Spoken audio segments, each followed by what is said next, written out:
SMBR Subang Bojonegoro dan yang saya hormati teman-teman dari rekan-rekan guru SLB Negeri Subang Bojonegoro. Saya ucapkan terima kasih. Alhamdulillah hari ini kita sudah hadir dalam kegiatan saya hari ini dalam acara diseminasi aksi nyata modul budaya positif menyebarkan pemahaman dan penerapan pengalaman budaya positif di SLB Subang Bojonegoro. Bapak Ibu, marilah kita bersama mengucapkan syukur alhamdulillah kepada Allah Subhanahu wa taala dan juga tetap kita haturkan sholawat dan salam kepada baginda Muhammad SAW. Semoga kita nanti mendapatkan syafaatnya di yaumil akhir nanti. Oke, Bapak Ibu, di sini saya sebagai CGP Angkatan 10 Kabupaten Bojonegoro yang dimana saya dibimbing langsung oleh Ibu Mujilastuti SPD selaku pengajar praktik dan juga Bapak Hedi Juanda SPD selaku fasilitator. Nah, sebelum kegiatan kita mulai, mari kita semuanya membuat kesepakatan kelas terlebih dahulu. Kesepakatan kelas ini nanti akan kita lakukan, akan kita laksanakan. Insya Allah nanti dengan kesepakatan kelas ini nanti acara ini bisa berjalan dengan lancar. Kira-kira Bapak Ibu kesepakatan kelas apa yang bisa kita buat? Yang pertama, monggo silakan angkat tangan. Ya, silakan boleh. Boleh ke kamar kecil. Oke, berarti kalau ke kamar kecil izin gitu ya. Oke, silakan yang kedua. Ya, silakan. Oke, boleh menerima telepon. Oke, silakan Bu Vika. Oke, alhamdulillah datang tepat waktu, berarti sudah terlaksana. Pulangnya bagaimana Bu akhirnya? Pulangnya sesuai waktunya. Oke, waktunya sesuai juga. Oke, berarti terkait dengan waktu sudah ada, terkait dengan penggunaan ponsel sudah ada, apalagi izin ke toilet juga. Silakan punya. Oke, mengangkat tangan berarti menghormati orang lain jika ingin berbicara dan mengangkat tangan terlebih dahulu. Mungkin ada lagi? Silakan Bu. Boleh sambil makan tapi tetap menjaga. Oke, boleh sambil makan dan minum ya. Silakan yang tersedia bisa dimakan dan juga diminum. Apalagi sudah cukup untuk kesepakatan kita hari ini? Cukup. Berarti tadi terkait dengan waktu kira-kira nanti kegiatan kita akan kita lakukan selama 1 jam dari sekarang. Mungkin bisa ada yang menjadi timekeeper nanti mengingatkan jika sudah 1 jam. Sekarang sudah jam setengah 11, berarti nanti kira-kira kita selesai jam setengah 12. Oke. Baik, terima kasih Bu Ibu semuanya. Kesepakatan kelas kita sudah kita sepakati ya. Baik, untuk selanjutnya, nah ini SBD terlebih dahulu. Saya mohon Ibu semuanya maju ke depan meja. Kita bersenang-senang terlebih dahulu. Berpasang-pasangan, berhadapan-hadapan.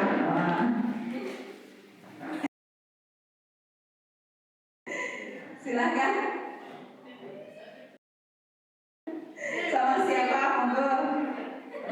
Berhadapan. Nah, kita SBD-nya sudah berhadapan-hadapan, berpasang-pasangan. Sekarang ibu-ibu semuanya mau pilih salah satu. Siapa yang ganjil, siapa yang genap? Silakan, kesepakatan dulu. Oke, ada yang ganjil dan genap. Sekarang tangannya semuanya berada di depan, seperti bersalaman tapi tidak menyentuh. Nah, oke. Nanti kalau saya mengucapkan sebuah angka, kalau angkanya itu ganjil, berarti yang ganjil menangkap yang genap. Ya, yang misal saya bilang angka 1 misalnya, berarti 1 itu maaf 3 sudah. 3 ganjil, berarti yang ganjil menangkap yang genap. Yang genap ke atas atau ke bawah? Jangan sampai jangan sampai berkena. Oke? Sudah ya? Konsentrasi. 8.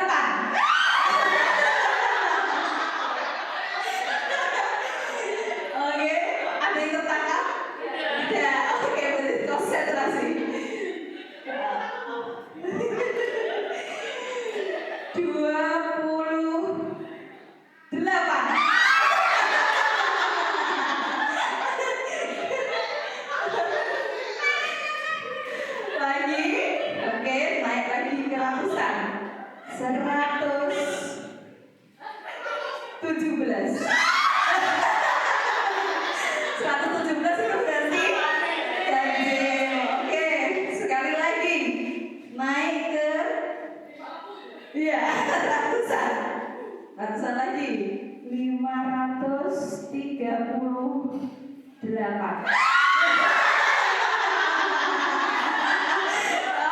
terima kasih teman-teman semua. Oke, terima kasih. Itu tadi melatih konsentrasi kefokusan kita. Berarti Bapak Ibu semua sudah fokus. Nah, baik Ibu semuanya. Sebelum kita masuk ke materi, coba saya ingin bertanya. Ada pertanyaan komando di sini. Setuju atau tidak setuju? Yang pertama, hukuman dapat mendisiplinkan anak. Siapa yang setuju? Bisa angkat tangan. Hukuman itu dapat mendisiplinkan anak loh. Angkat tangan. Tidak ada yang setuju? Oh, tidak setuju. Bisa salah satu memberikan alasan? Silakan berikan.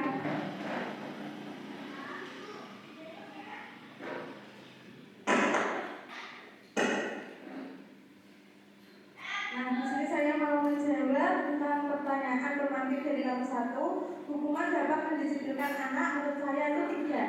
Dikarenakan apa? Ketika anak diberi hukuman, anak itu akan disiplin karena adanya keterpaksaan, karena adanya hukuman. Tapi jika anak tidak melakukan kesalahan, kita memberi hukumannya dengan cara apa? Dengan cara berbicara dengan baik-baik, mendekati anak, memahami permasalahan anak, dan membimbing murid untuk memahami konsekuensi apa yang didapatkan yang mereka lakukan itu. Baik, terima kasih. Pertanyaan dulu. Oke. Selanjutnya, saya tidak berani jawab dulu, nanti dulu. Yang kedua, pemberian hukuman dengan hal positif seperti membaca, membersihkan halaman dapat meningkatkan disiplin anak. Setuju atau tidak setuju? Tidak ada yang setuju? Oke, tidak setuju. Yang ketiga, memberi penghargaan dapat meningkatkan motivasi belajar anak. Setuju atau tidak setuju? Penghargaan dapat meningkatkan motivasi. Setuju? Silakan, Dunia. Setuju. Baik. Dunia, alasannya apa, Dunia?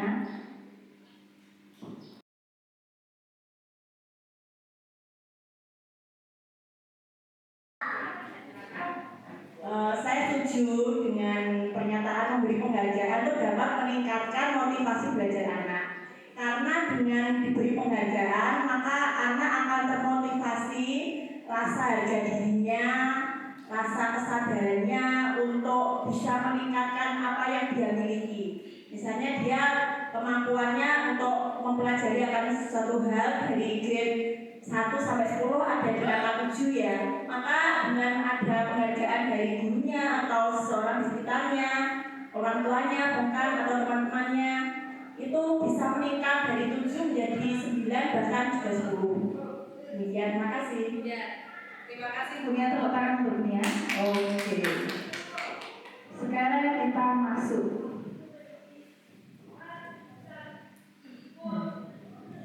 Hari ini kita pernah membahas tentang yang namanya budaya positif.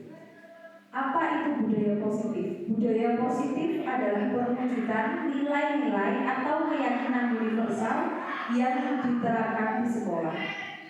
Jadi budayanya di sekolah itu seperti apa? Keyakinan-keyakinan apa yang membudidaya di sekolah? Nilai-nilai kebajikan apa yang sudah diterapkan di sekolah itu yang disebut dengan budaya positif. Nah, konsep inti untuk menciptakan budaya positif. Yang pertama, disiplin positif. Yang kedua, motivasi perilaku manusia. Yang ketiga, keyakinan kelas. Yang keempat, kebutuhan dasar manusia. Yang kelima, posisi kontrol guru. Dan yang keenam, yaitu segitiga restitusi. Jadi kita hari ini akan belajar menciptakan budaya positif dari beberapa komponen ini. Oke? Nah ini, disiplin positif dan nilai-nilai kebajikan universal. Jadi nanti pertanyaan pematik itu akan bisa kita jawab setelah kita melihat konsep atau materi yang akan saya sampaikan. Nah, sekarang ada game lagi. Coba Bapak Ibu berpasangan lagi tapi dengan duduk tidak apa-apa. Tapi yang 3 sama berdiri. Coba satu orang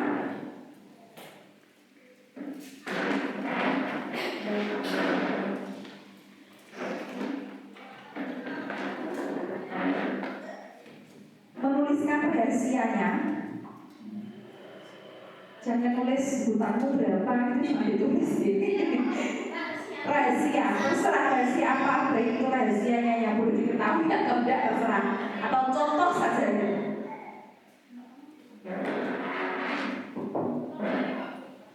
Contohnya misal aku ternyata punya rasa lagi loh, misalnya seperti itu. Satu orang pilih salah satu, ditulis rahasianya satu saja Bu, itu belum. Tidak usah satu orang saja yang menulis. Satu orang yang menulis, silakan. Rahasianya apa? Boleh rahasia, boleh yang lainnya, pokoknya sesuatu hal yang orang lain itu tidak boleh tahu. Silakan. Ayo dia silakan. Terserah. Tidak mau rahasia misal, Aku punya uang 100.000 di bank misalnya, terserah, pokoknya rahasia apapun itu. Dan rahasia juga tidak apa-apa. Silahkan. Nah, gitu boleh. Gebetannya siapa? Apa? Silahkan. Sudah?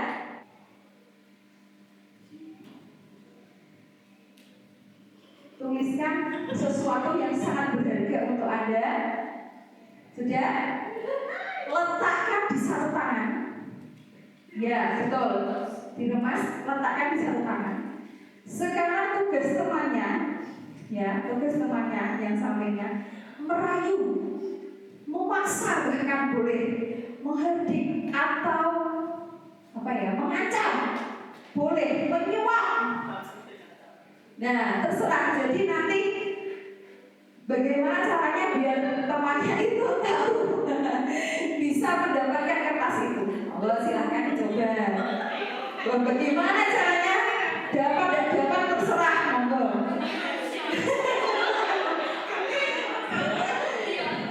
Dikepal dunia. Nah, temannya sekarang merayu boleh, memaksa boleh, menyuap boleh.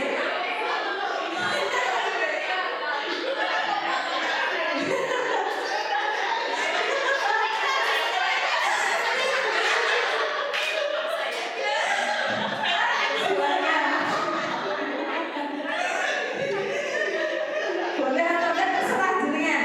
Boleh atau tidak terserah. Apa? Boleh kan? Sudah? Boleh dikasihkan, boleh tidak, terserah pokoknya.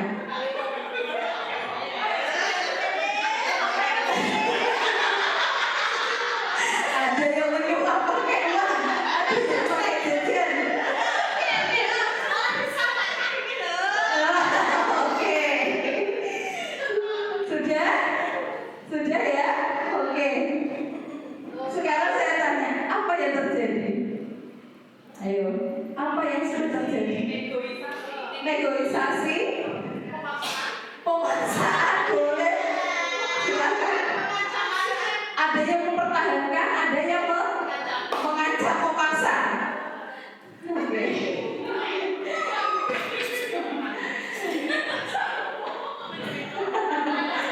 Jadi Ibu, yang namanya tadi yang menjaga rahasia, yang punya rahasia itu sama yang memaksa.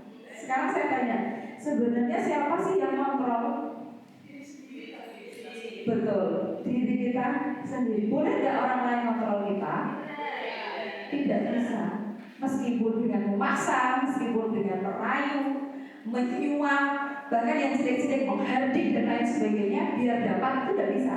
Yang kontrol itu diri kita. Ada yang boleh memberikan, ada yang tetap tidak mau. Yang kontrol itu diri kita. Jadi sebenarnya porsi kita sebagai guru, kita itu ternyata punya kuasa untuk membujuk, untuk memaksa bahkan. Tapi, untuk menolak, tapi semua itu kita kembalikan ke diri anak. anak itu yang bisa mengontrol dirinya sendiri. Porsi kita sebagai guru adalah sebagai penuntun saja, pemberi arah. Jadi seperti itu ya filosofinya, kegiatan tadi itu seperti itu. Nah, itu namanya ilusi kontrol. Ada beberapa ilusi kontrol. Yang pertama, guru itu mengontrol murid. Sebenarnya itu hanya ilusi. Kelihatannya seperti itu, tapi yang punya kontrol itu sebenarnya dirinya sendiri. Dua, kritik dan membuat orang merasa bersalah dapat menguatkan karakter. Itu sebenarnya juga ilusi. Yang membuat karakter itu juga dirinya sendiri. Dia menerima keadaan atau tidak itu dari dirinya sendiri. Ilusi bahwa semua penguatan positif itu efektif dan bermanfaat. Ada sebagian yang bermanfaat, tapi untuk mereka sendiri dalam dirinya, kalau dia menolak, dia menolak. Yang keempat, orang dewasa memiliki hak untuk memaksa, punya hak memaksa, tetapi yang mengontrol tetap dirinya sendiri. Gitu, oke? Bisa kembali lagi. Terima kasih.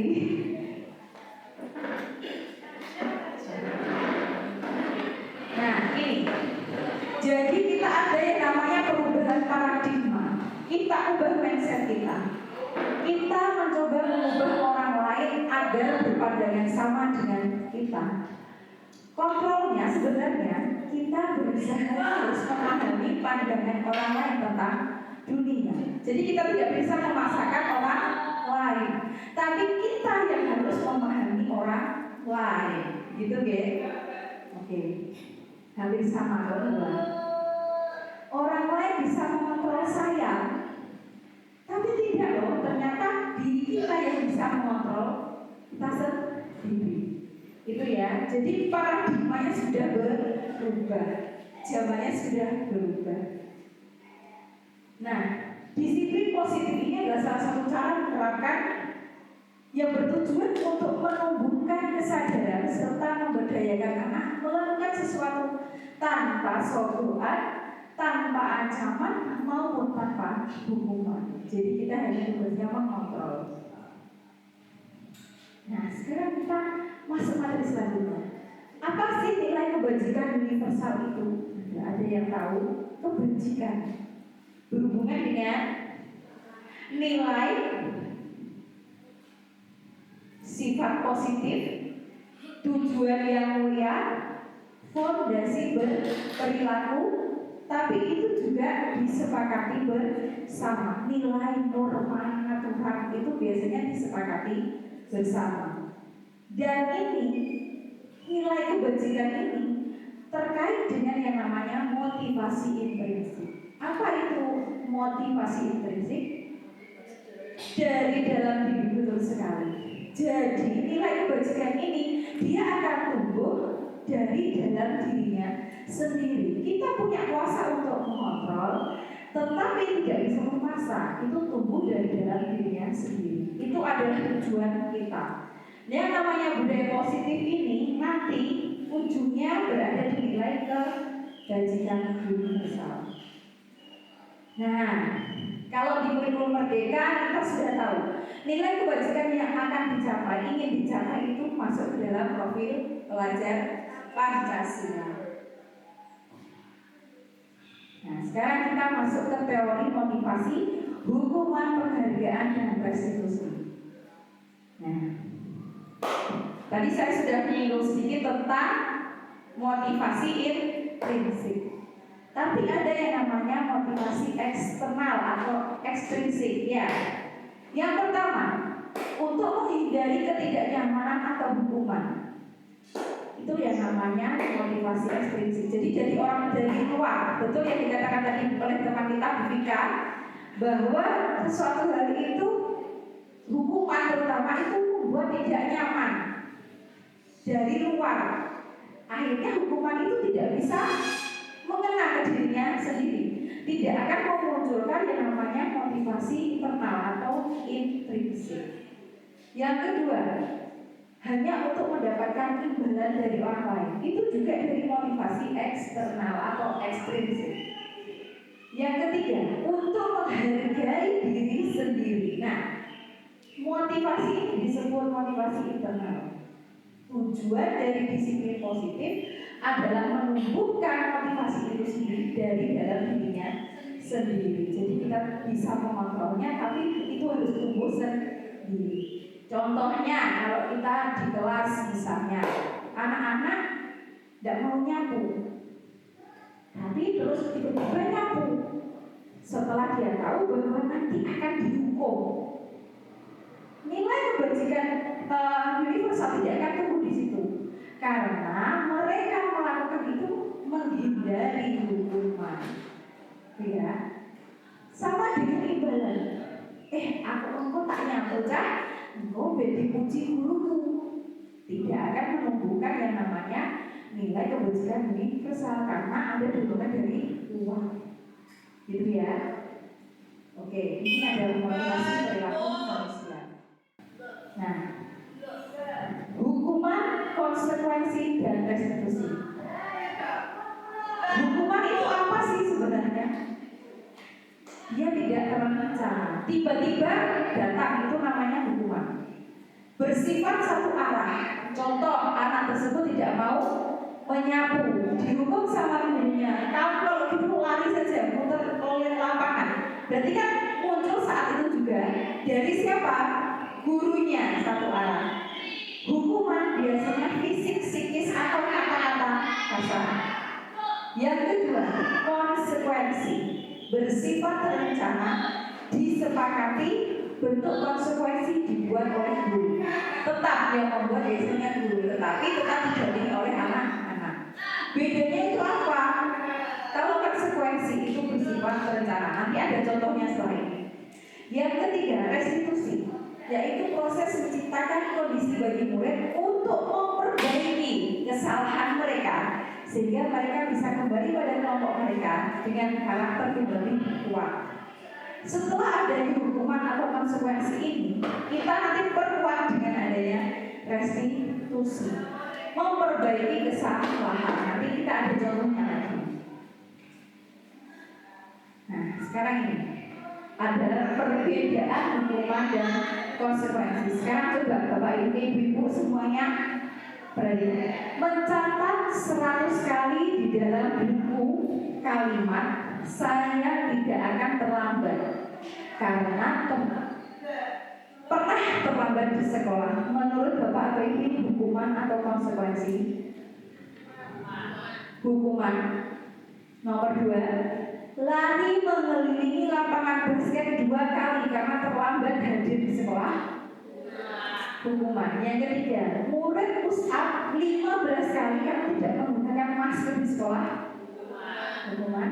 Menggantikan kertas teman yang telah dicoret-coret. Konsekuensi. Membersihkan tumpahan air di meja karena tersenggol saat belajar.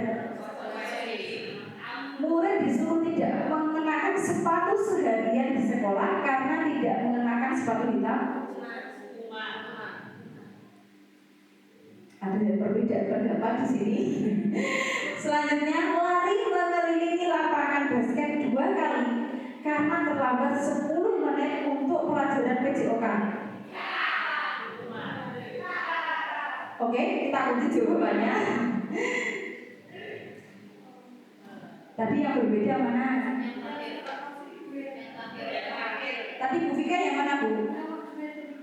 Ini, murid disuruh tidak mengenakan sepatu, termasuk hukuman. Yang terakhir, kenapa kok konsekuensi ini? Alasannya PJOK ada hubungannya dengan lari. Paham ya? Jadi konsekuensi itu adanya suatu kesepakatan. Misalnya, kalau kertasnya dicoret-coret berarti apa yang harus dilakukan? Diganti. Bukan dihukum berarti kamu lari kamu, tidak. Jadi hukuman itu sifatnya lebih kalau ya konsekuensi itu sifatnya dia harus mempunyai solusi untuk masalahnya itu, harus mengganti. Sedangkan kalau hukuman itu kadang-kadang tidak sesuai dengan yang dia lakukan. Kayak tadi misalnya tidak bawa PR disuruh lari, kan tidak ada hubungannya seperti itu ya. Oke, itu adalah bedanya hukuman dan konsekuensi. Oke, sekarang kita masuk ke keyakinan kelas. Apa itu keyakinan kelas? Kenapa tidak peraturan saja? Bapak Ibu, keyakinan kelas dan peraturan kira-kira apa bedanya atau persamaannya? Monggo. Ada hubungannya tidak keyakinan sama peraturan? Oke, ada. Kira-kira apa dulu?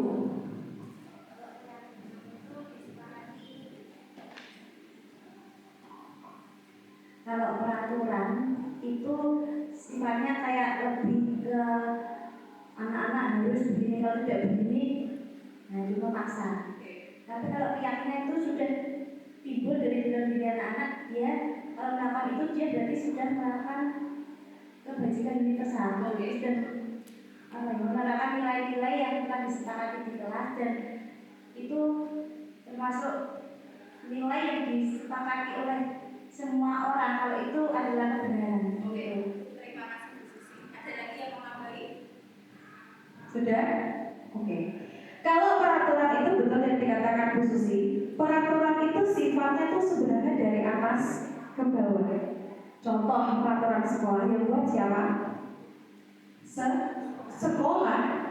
Kalau keyakinan kelas itu arahnya dari bawah ke atas. Siapa yang buat keyakinan kelas?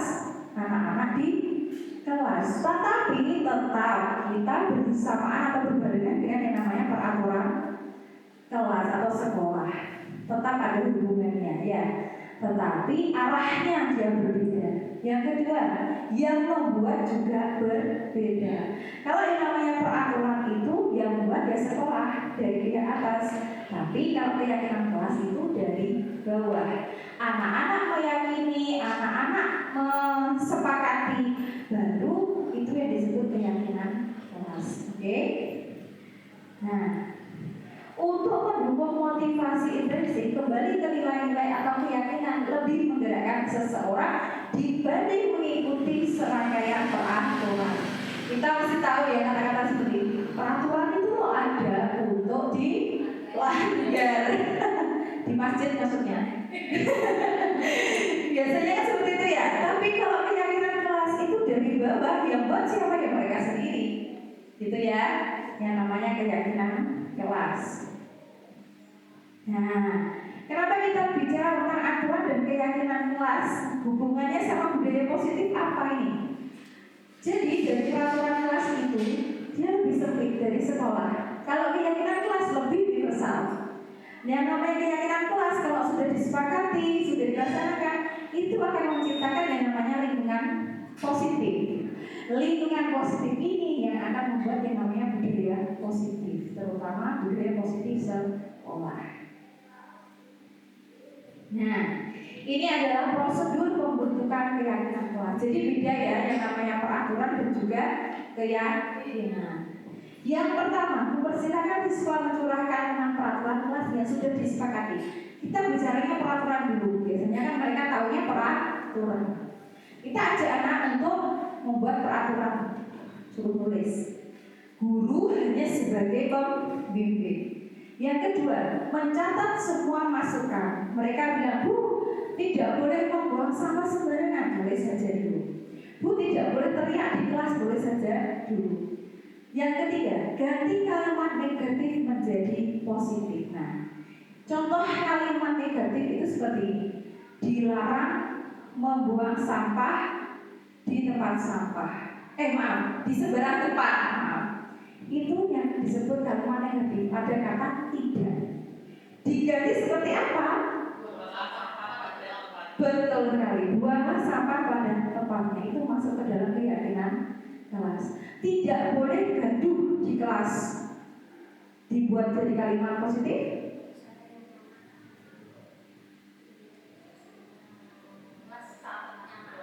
Tetap tenang di kelas bisa. Ya, itu termasuk kalimat yang positif. Selanjutnya, tinjau kembali curah pendapat yang sudah disusun menjadi keyakinan kelas. Yang sudah ditulis anak-anak sudah diganti menjadi kata-kata yang positif, baru kita susun. Lalu kita setujui dengan tanda tangannya. Jadi anak-anak menandatangani keyakinan yang sudah dibuat. Jadi kita tidak ada ikut campur, hanya membimbing. Yang keenam, keyakinan kelas ditempel di dinding kelas. Itu adalah cara-cara pembentukan keyakinan kelas. Nah, ini amati video berikut. Jadi tadi saya sudah mencoba, saya ada contoh cara-cara pembuatan keyakinan kelas.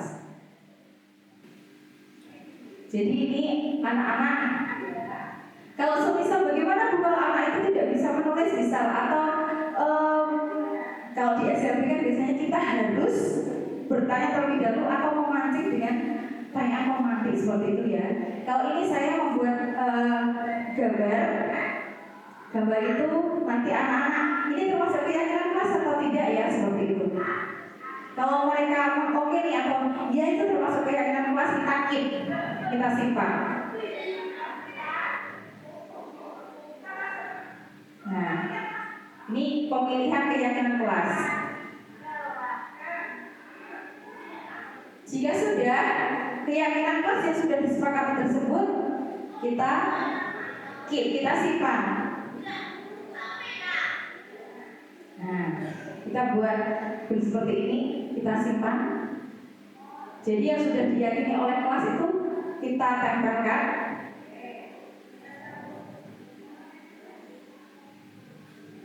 Setelah kita tempel, kita ulangi lagi. Oh, ternyata keyakinan kelas ini seperti ini, sudah betul, sudah yakin seperti itu. Kita tanyakan kembali. Setelah kita tanyakan kembali, kita ubah kalimat yang negatif menjadi kalimat positif. Ini saya bantu untuk mengubah. Nah ini, jadi contohnya tidak boleh membuang sampah sembarangan. Itu berarti buang sampah pada tempatnya, seperti itu. Jika sudah,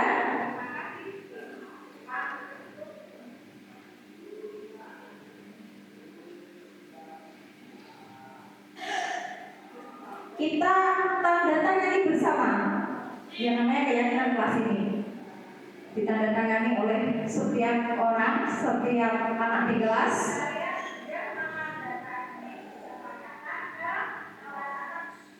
Kalau sudah, nah kita tempel di dinding kelas. Berarti inilah keyakinan kelas yang sudah dibuat bersama.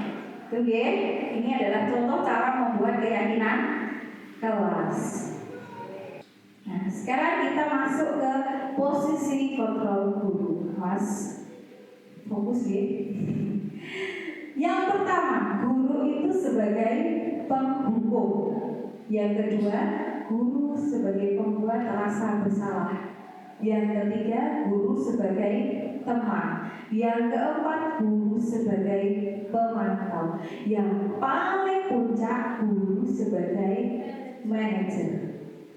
Ini adalah posisi kontrol kita di kelas atau di sekolah. Nah ini, sebagai seorang penghukum, ternyata guru itu bisa menghardik, bisa menunjuk, bisa berkata pinggang, bisa membentak, bisa memberikan hukuman.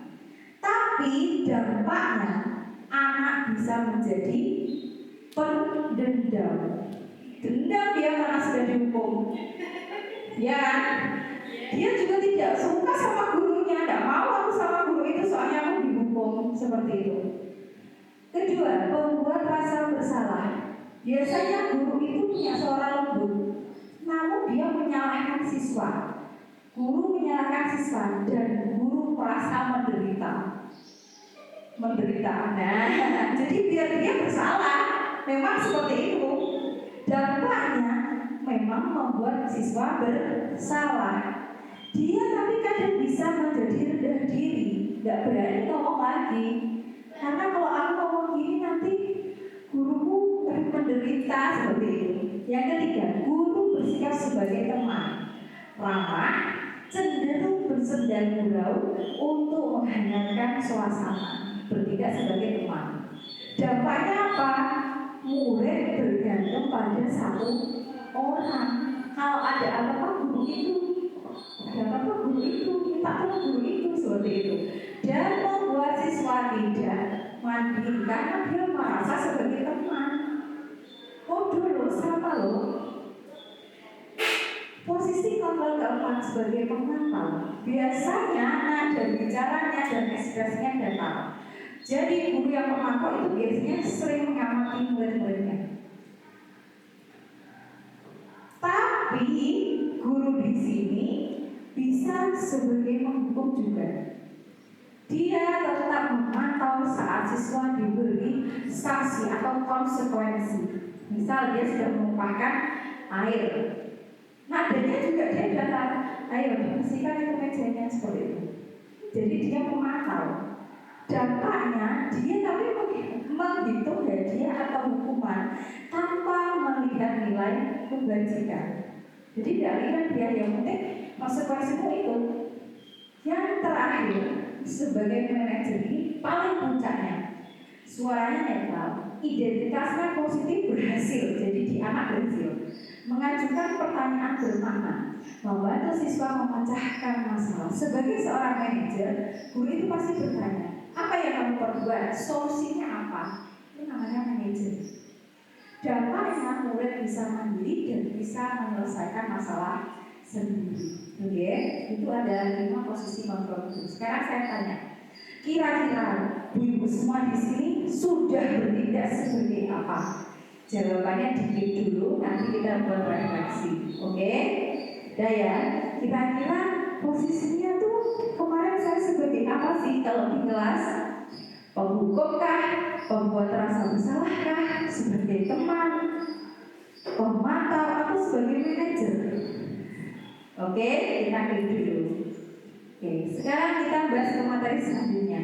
Kebutuhan dasar manusia dan dunia yang berkualitas.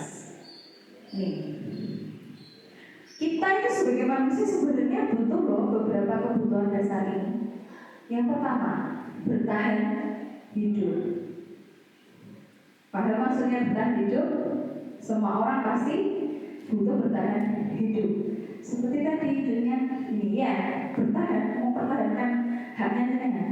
Yang kedua, cinta dan kasih sayang. Kita perlu mengakui bahwa yang namanya cinta dan kasih sayang itu pasti kita butuh. Siapa yang tidak butuh kasih sayang dan cinta? Yang ketiga, ternyata kebebasan itu juga kebutuhan dasar manusia. Tetapi yang kita tahu bahwa kebebasan itu tetap ada yang namanya ada batasannya, betul sekali. Yang keempat, kita butuh yang namanya bersenang-senang, kesenangan. Yang kelima, healing, oke. Yang kelima, kekuasaan, penghargaan di diri. Ternyata semua orang itu butuh penghargaan. Contohnya, hari ini ibu cantik, itu termasuk penghargaan. Kelihatannya kan enggak, tapi di dalam hati pasti senang. Nah, itu namanya kebutuhan dasar, itu pasti ada di dalam diri manusia. Nah, sekarang monggo dijawab dalam dirinya. Kira-kira siapa orang yang penting di dalam hidup dunia semua? Sudah? Yang penting siapa ya? Sudah? 2. Nilai kebajikan apa yang penting dalam hidup Anda? Nilai apa yang kira-kira yang Anda butuhkan? 3. Sifat karakter apa yang paling Anda inginkan? Keempat, apa pencapaian Anda yang sangat Anda banggakan sampai detik ini? Yang kelima, pekerjaan ideal bagi Anda itu sebenarnya ini sudah sesuai ideal atau belum ya? Yang keenam, dari perjalanan hidup Anda, di mana Anda merasa itulah titik puncak hidup Anda? Yang ketujuh, apa yang paling bermakna dalam hidup Anda? Sudah? Kalau sudah terjawab, coba kita kembali ke sini. Apakah dunia Anda sudah berkualitas? Pertanyaannya seperti itu. Dari pertanyaan ini Anda bisa mengukur capaian yang ada di diri Anda. Kebutuhan Anda itu sebenarnya sudah terpenuhi atau belum? Kalau 5 kebutuhan ini sudah terpenuhi dari pertanyaan ini, berarti bisa dikatakan bahwa dunia Anda sudah berkualitas. Nah, sekarang kita lihat dari anak-anak kita, kira-kira mereka sudah berada di dunia yang berkualitas atau belum? Itulah tugas kita. Oke. Sekarang kita masuk ke segitiga restitusi. Mohon maaf ini materinya agak cepat ya, karena banyak sekali materinya. Dalam? Oke, silakan Bu, izin deh. Oke, segitiga restitusi. Apa itu tadi restitusi?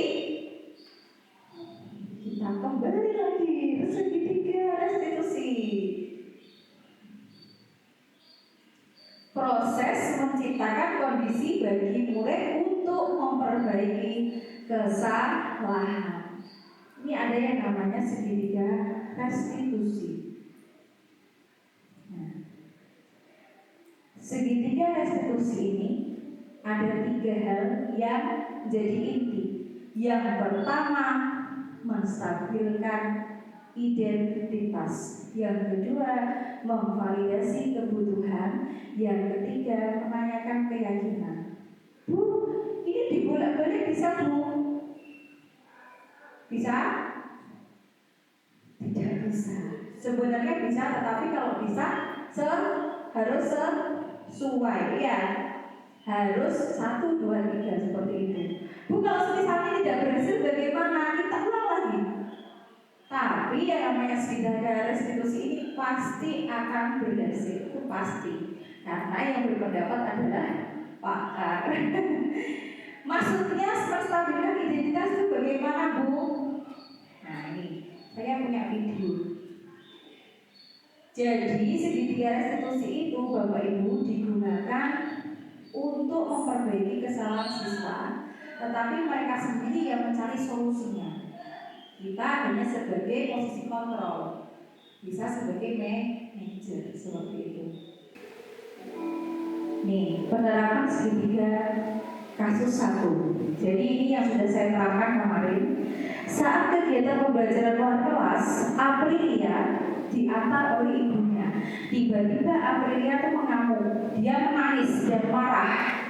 Setelah ditinggal ibunya, alasannya karena HP yang dibawanya diambil oleh ibunya. Nah, saya menerangkan yang namanya segitiga restitusi.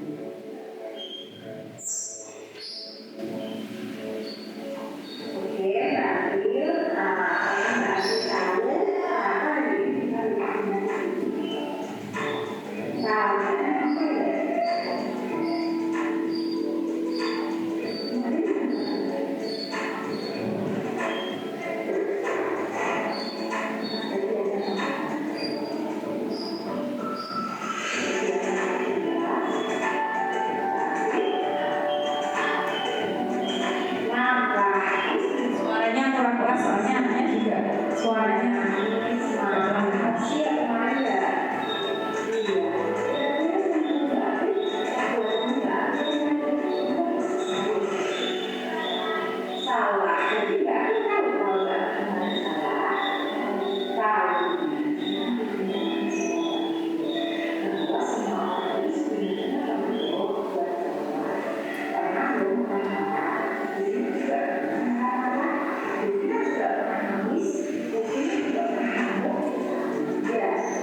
Jadi yang namanya segitiga restitusi itu, yang pertama kita menstabilkan identitas. Setiap orang pasti pernah melakukan kesalahan. Jadi pertama kita tanya dulu, apa yang kemarin sudah kamu lakukan. Setelah itu kita sedikit merendah. Sebenarnya semua orang itu pernah punya salah. Begitupun dengan ibu juga pernah punya salah. kamu bukan satu-satunya yang pernah melakukan ini. Ternyata semua orang itu punya salah. Jadi tidak langsung ngejudge, itu tidak. Yang namanya segitiga retribusi. Oke, yang kedua, validasi kebutuhan. Suaranya kurang keras ya.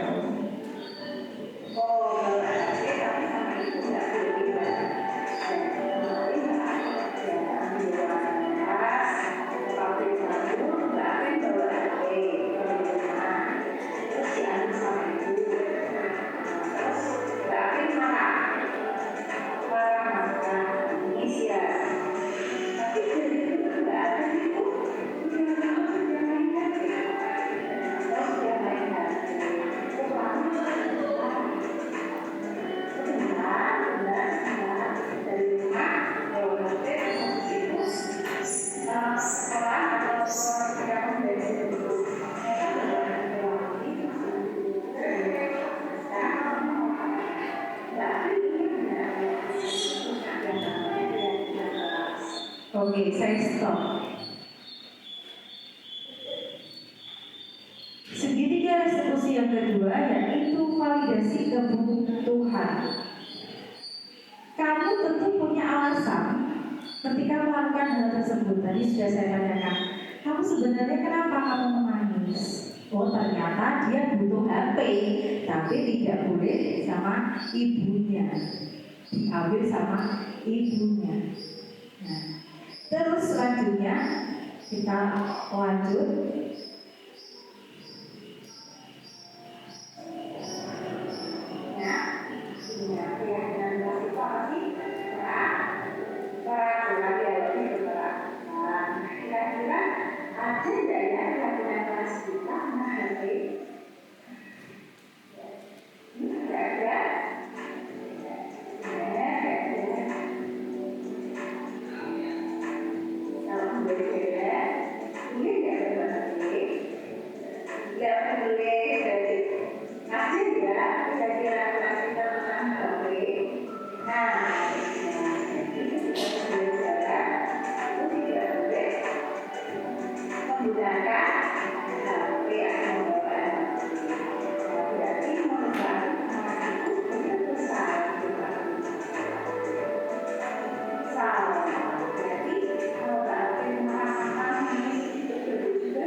Oke, saya stop. Nah, yang ketiga dari segitiga restitusi yaitu tentang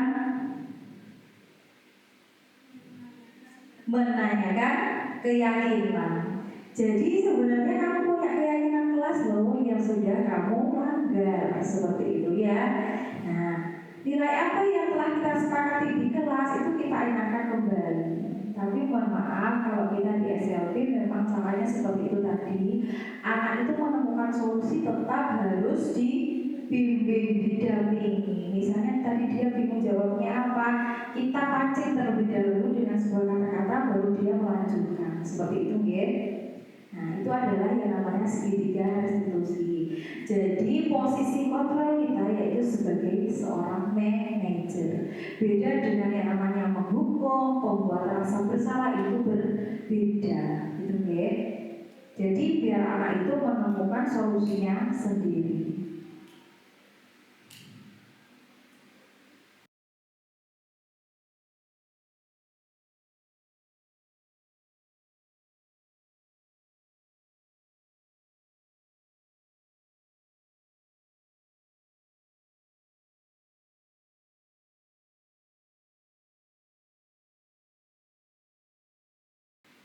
Oke, jadi kira-kira apa ya kesimpulan yang sudah kita dapatkan tentang disiplin positif, motivasi perilaku manusia, keyakinan kelas, kebutuhan dasar manusia, posisi kontrol guru, dan segitiga restitusi. Apa ya kesimpulannya? Dari keenam ini pasti saling berkaitan untuk menciptakan yang namanya budaya positif. Dari disiplin positif harus memunculkan motivasi perilaku manusia. Motivasi yang bagaimana? Motivasi intrinsik. Nah, dari situ kita buat yang namanya keyakinan kelas yang sesuai dengan kebutuhan dasar manusia. Nah, kita sebagai seorang guru kita harus tahu posisi kontrol kita sebagai seorang apakah kita. Nanti jika keyakinan kelas ternyata dilanggar atau ada hal yang salah, baru kita menerapkan yang namanya segitiga restitusi. Oke, baik Bapak Ibu, itu adalah kesimpulan kita dalam pembelajaran hari ini. Harapan saya setelah kegiatan ini, Bapak Ibu bisa menerapkan 6 hal ini di dalam kelas, terutama tentang keyakinan kelas. Kenapa? Karena dari keenam ini kembali lagi itu bisa membuat budaya positif, terutama tidak di lingkungan kelas saja, di lingkungan sekolah. Gitu ya. Oke, sekarang kita masuk ke refleksi. Nah, saya akan membagikan ini. Nanti ibu-ibu semua menempelkan refleksi kita hari ini. Nanti saya minta 2 orang yang sebagai maju, 2 orang untuk menyampaikan refleksi kita hari ini.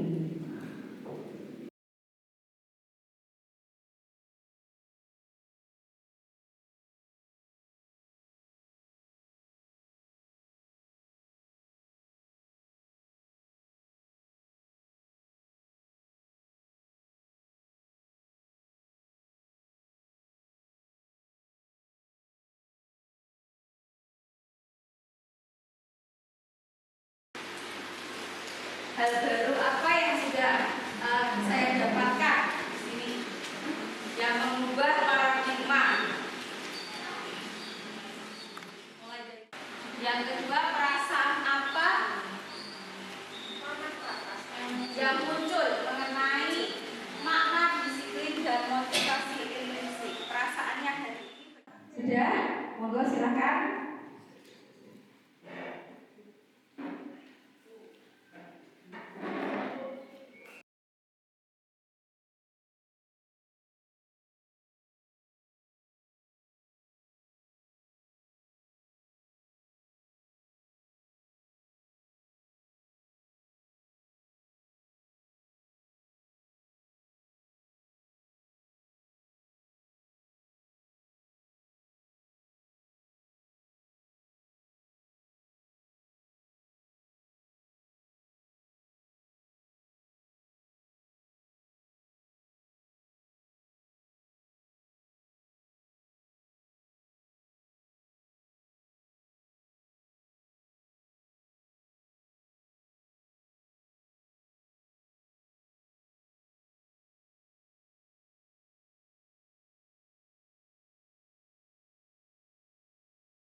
Ya, terima kasih ibu semuanya. Kira-kira siapa yang ingin memberikan menampilkan refleksinya? Silakan. Monggo. Silakan Bu Rika. Bisa langsung dibaca saja boleh. Terima kasih Bu Rina atas kesempatannya pada siang ini. Di sini saya akan mempresentasikan isi refleksi dalam pertemuan budaya positif. Yang pertama yaitu ada pertanyaan baru yang saya dapat. Di sini saya mendapatkan materi baru bagaimana disiplin positif, budaya positif, dan saya menganggap bahwa hukuman itu tidak selalu baik. Ya, tidak selalu baik. Di sini saya menerimanya dari materi Bina itu, hukuman itu tidak memberikan anak-anak itu jelek, tapi hukuman itu membuat anak-anak itu tertekan. Saya kalau tidak menjalankan itu nanti saya dapat hukuman ya. Nah, itu dampaknya tapi bukan berdampak positif, tapi adanya keterpaksaan dari anak itu sendiri. Nah, di sini saya juga mengambil hikmahnya dari Bina tadi. Jadi ketika anak melakukan kesalahan, kita sebaiknya bertanya dulu, mendekati anaknya, berbicara dengan baik-baik, apa ya permasalahannya, kenapa kok terjadi permasalahan seperti ini, solusinya apa, kita harus mendekatnya dengan baik-baik. Yang kedua yaitu perasaan yang muncul mengenai makna disiplin dan motivasi intrinsik.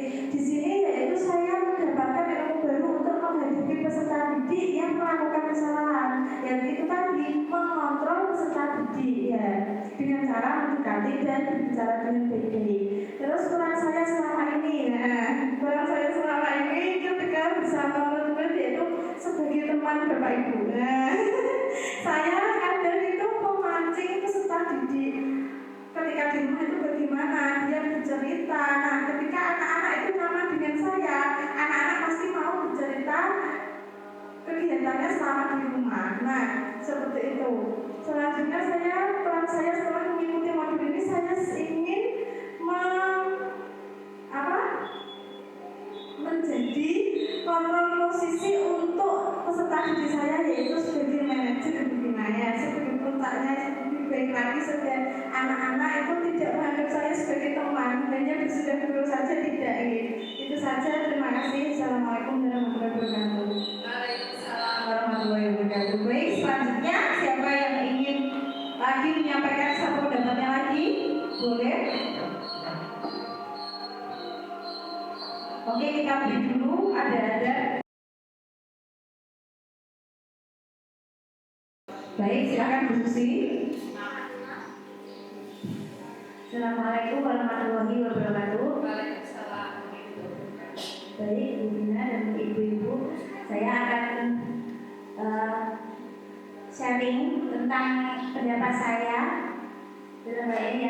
Hal baru yang saya dapat yaitu tentang segitiga distribusi dan 5 posisi kontrol guru. Itu saya sangat tertegun. Apa ya istilahnya? Oh iya gitu. Yang membuat saya itu sangat baru bagi saya. Terus perasaan yang muncul mengenai makna disiplin dan motivasi intrinsik.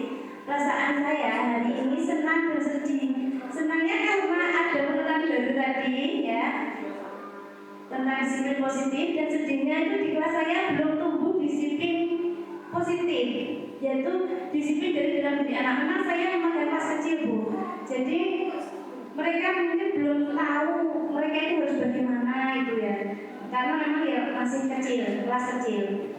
Dan ini tentang peran saya selama ini ya, ini Bu, peran saya selama ini itu ya jadi masih jadi penghukum dan katanya jadi teman ya, nggak melulu penghukum enggak.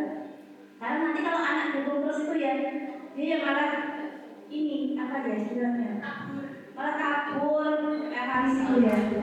Jadi katanya teman. Kalau pembuat dosa besar ya enggak, karena anaknya memang dia enggak merasa bersalah gitu ini, karena anak-anaknya masih kecil, usia kecil, dia belum tahu yaitu baik dan buruk tuh.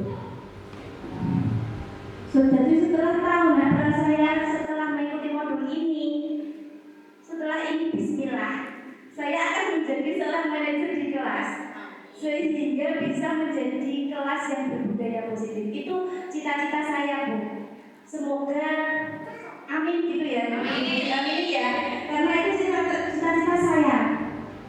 Saya itu bisa nggak ya saya gitu. Tadi saya setelah Bu Mina menjelaskan itu, wah saya posisi saya masih di level bawah kayak penghukum dan teman itu. Terus setelah ini saya harus bisa jadi manajer gitu. Itu impian dan cita-cita saya. Demikian bimbingan dari saya. Assalamualaikum warahmatullahi wabarakatuh. Waalaikumsalam warahmatullahi wabarakatuh. Beri aplaus bagi kita semuanya. Oke, alhamdulillah.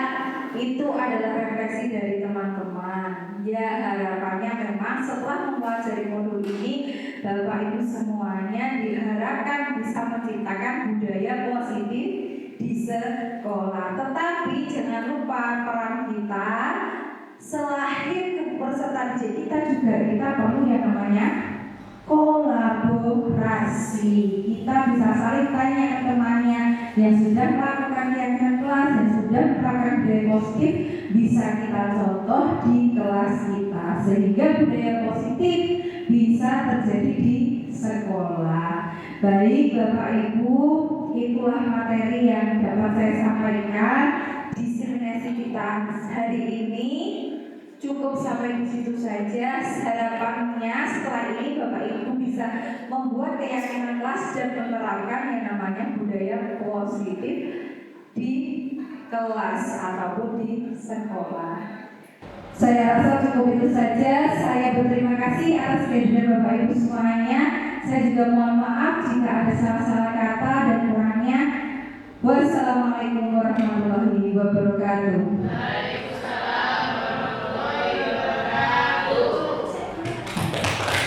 Terima kasih.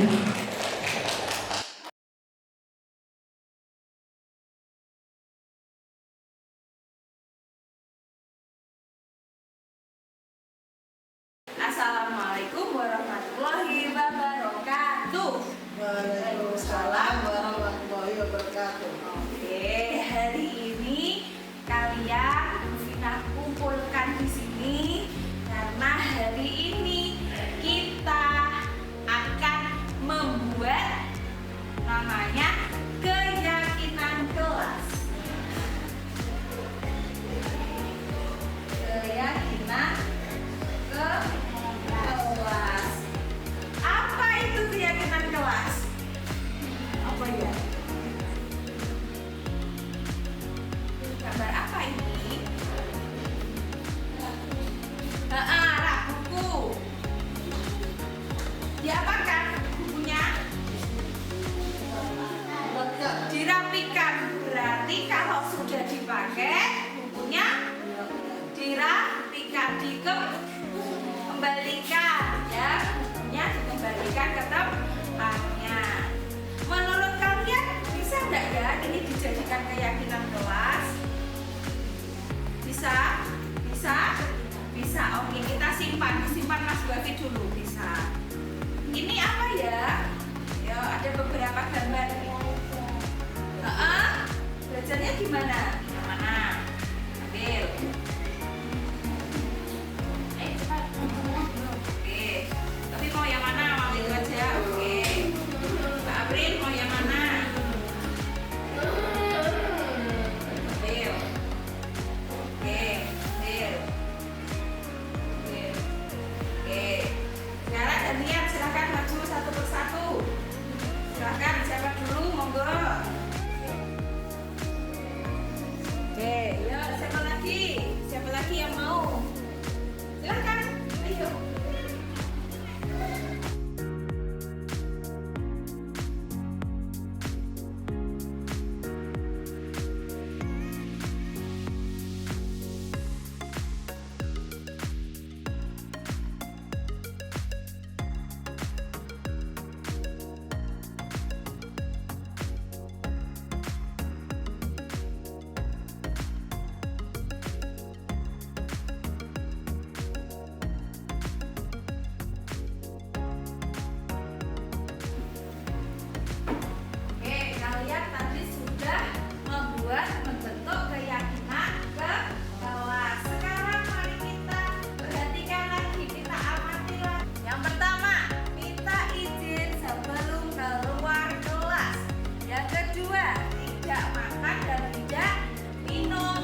ini adalah keyakinan kelas yang sudah kalian sepakati. Sampean sudah yakin mau dilaksanakan. Tadi yang buat Bu Vina atau kalian? Semuanya teman-teman dan juga kamu ya toh. Tidak ada paksaan dari Bu Vina. Sebelumnya tadi paksaan? Tidak. Ini adalah keyakinan kelas kalian. Tugas kalian berarti apa ya kalau aku keyakinan kelas? Melaksanakan, karena ini menjadi kesepakatan bersama. Sepakat enggak? Sepakat. Nah, kalau kalian sepakat, coba sekalian sekarang tanda tangani ini kalau kalian sudah sepakat. Silakan. Ya, dari di sini di sebelahnya, sini. Silakan siapa dulu yang mau tanda tangan. Sini kasih nama. Tanda tangan bisa tanda tangan. Kalau udah bisa ditulisin Bapi, gitu enggak apa-apa. Kalau udah bisa tanda tangan.